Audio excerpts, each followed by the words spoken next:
The name of this story is The Passover Parrot. You know what parrots do. They like to mimic when other people are talking.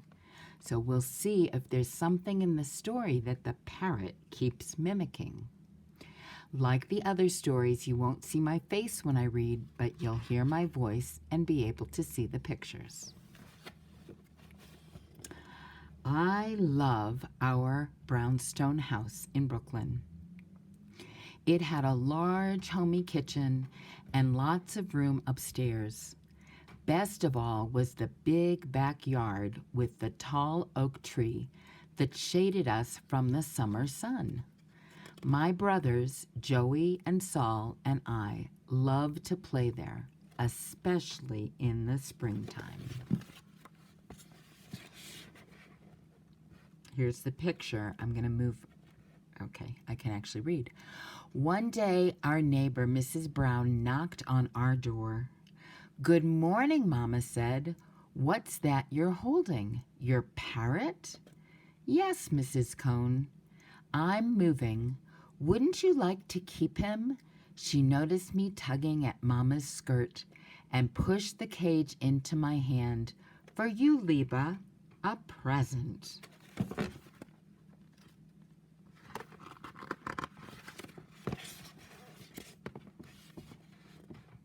And before Mama could say 7 children and a parrot, Mrs. Brown was gone.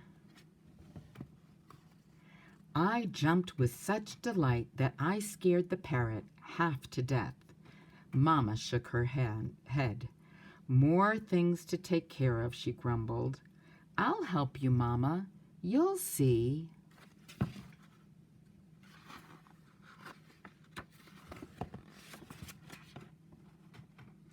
It was shortly before Passover, and Mama was cleaning the house, removing all the chametz, the leavened food we don't eat during the holiday.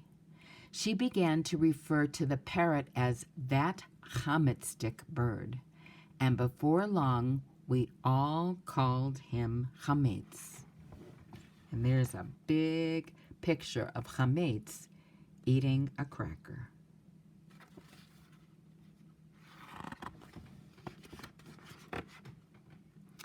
"Can you say the 4 questions in Hebrew?" Papa asked me a few days before the Seder. His eyes and his smile seemed to say, "It's okay if you can't." But Joey was old enough to ask them in English, so I made up my mind to learn them in Hebrew. "Mama, will you listen to me say the 4 questions?" I asked. But Mama was too busy. "Go play in the yard, Liba. Joey will listen to you." I asked Joey. "Why me?" he said. "Ask Saul or Rachel or Fran." In the end, I chose Chametz, the parrot. He was never too busy to listen. In fact, he loved it when I practiced, and practiced I did, over and over again. "Ma nishtana halayla hazeh," I sang, and Chametz repeated in his parrot squeaky voice. "Ma nishtana halayla hazeh." "Mikol halelot," I continued. "Mikol halelot," squeaked the parrot. Would Papa be surprised? I could hardly wait for the Seder. In the meantime, she practiced and practiced. "Ma nishtana halai, ma nishtana halayla hazeh, ma nishtana halayla hazeh, ma nishtana halayla hazeh, mikol halelot, ma nishtana halayla, ma nishtana halayla hazeh, ma nishtana halayla hazeh, Ma nishtana halayla. She practiced a lot. Ma nishtana halayla hazeh mikol halelot. Mikol halelot. Ma nishtana halayla. Ma nishtana halayla hazeh. Ma nishtana halayla hazeh mikol halelot. Ma nishtana halayla hazeh mikol halelot. Halelot hazeh mikol hale ma nishtana halayla. Lots and lots of practice. And Hametz, the parrot, is listening the whole time. At last the day came. David and Fran helped Mama in the kitchen. Rachel and Saul set the table. Joey, Becky, and I checked that everything was in order. Haggadot? Joey asked. Check, I said. Ha-roset? Becky said, sampling some. Wine? Enough for every cup and Elijah's too, Papa said as he carried in the case.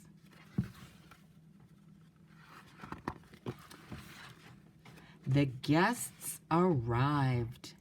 Everyone was so dressed up. After we admired the table, we took our places and Papa began the Seder.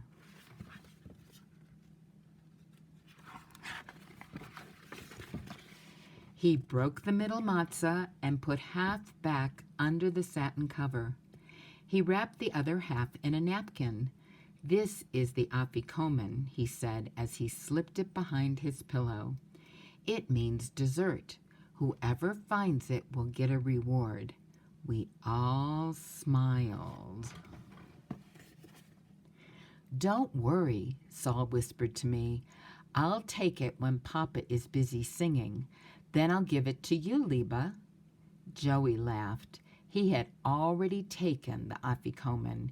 Here, Liba, hide it quickly, he whispered.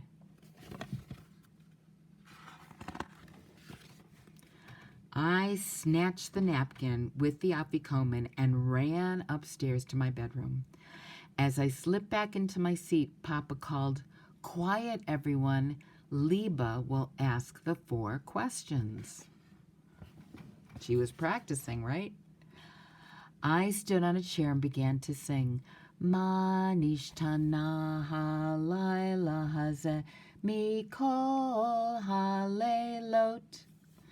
As I paused to take a breath, Hametz, who had been sitting quietly in his cage in the living room, repeated in his squeaky parrot voice, Ma nishtana halayla hazeh.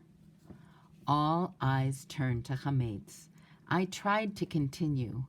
Mikol halelot. The parrot squeaked right after me. Mikol halelot. My brothers giggled. The guests laughed.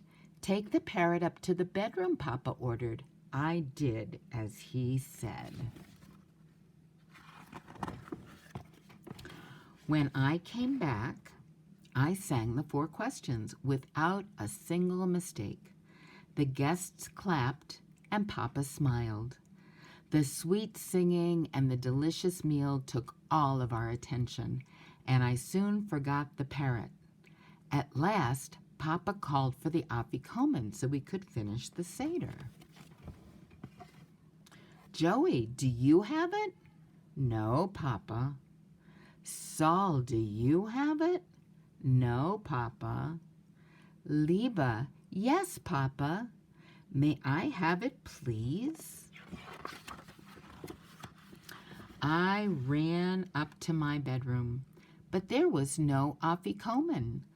I looked under the table and under the bed. No afikomen. And there was no parrot either. The cage door was wide open and Hametz was gone.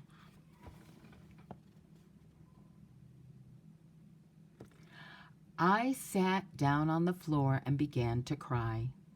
Papa sent Joey, and he searched too. Then came Saul. In a minute, he knew exactly what happened. "Follow me," he said. Joey and I followed him down the stairs, through the kitchen, and out the back door into the yard. And there was Hametz, perched on a branch of our tall oak tree, holding the afikomen tightly in his beak. "Somebody has to climb that tree," Saul said. "You'd better go," said Joey. "I might tear my new pants." "No, don't go," I said. Let me just talk to Hametz." Then at the top of my lungs, I sang as loud as I could, "Ma nishtana halayla hazeh. Ma nishtana halayla hazeh." Because Hametz has the afikomen in his mouth. I wonder what he's going to do. Hametz couldn't resist. He opened his beak and repeated word for word, "Ma nishtana." The afikomen dropped. Did Joey catch it? Did Saul? You'll never believe it, but I caught it myself. Well, what was left of it anyway? When I turned around, the whole family and all our guests were standing and watching and clapping. As we returned to the house to finish the Seder, we heard echoes of a squeaky voice singing, "Ma nishtana halayla hazeh mikol haleilot." Hametz had flown quietly back through the window into the cage. Perched on one leg, he was practicing for the second night's Seder. And that is the story of the Passover parrot.